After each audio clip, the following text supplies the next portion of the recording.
What's up, y'all? Back at it once again with another video. See, I'm back at the crib. It's been a minute. I'm gonna be here for a minute. Um, Currently, it's kind of too hot to sell my oils. I'm gonna meet new people. So, we in the crib and we're making videos.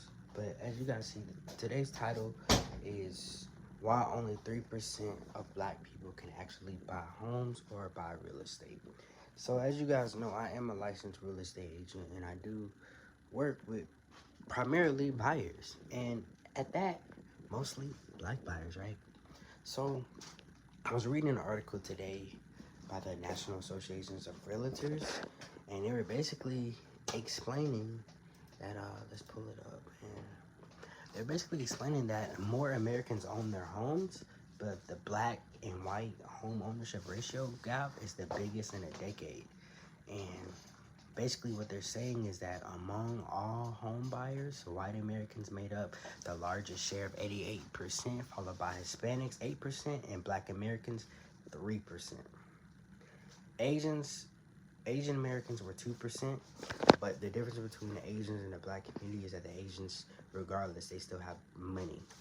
So the reason why majority, the reason why only 3% of the black community is able to buy and hold and be able to invest into real estate is because majority of black people do not file or control their paperwork.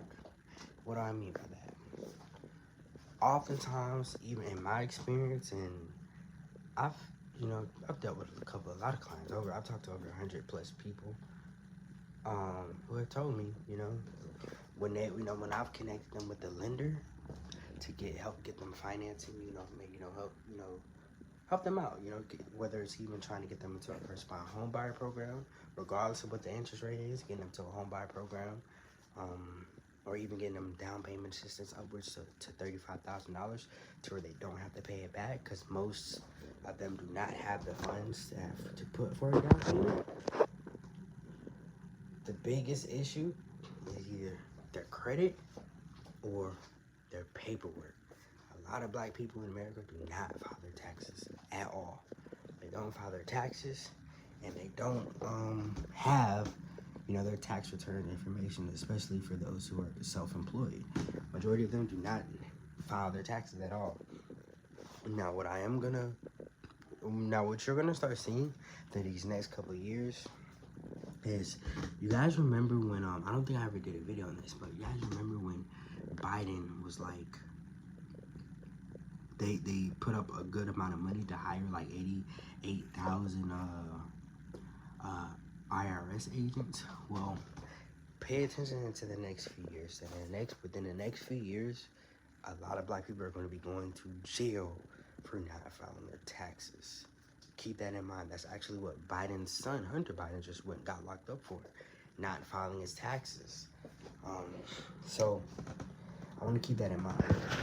I just say that to say, if you're black, make sure you file your taxes. Make sure you get your paperwork in. Make sure, when you're talking to a lender and you're actually trying to buy real estate and get financing, you have your stuff in order. It's kind of crazy, how a lot of adults, like I have, I'm only 23, but, I have a lot more of my stuff in order than the average, 35-year-old in America. So just want to give you guys some food for thought. I'm here to help. I'm not here to bash, but I'm here to help. And hopefully you guys are biting on this channel. Also, if you guys want to make some extra income, feel free to check out my wholesale options, where you could potentially buy wholesale from my brand and sell oils on the street and make you some extra income. Love. Like, subscribe, and share.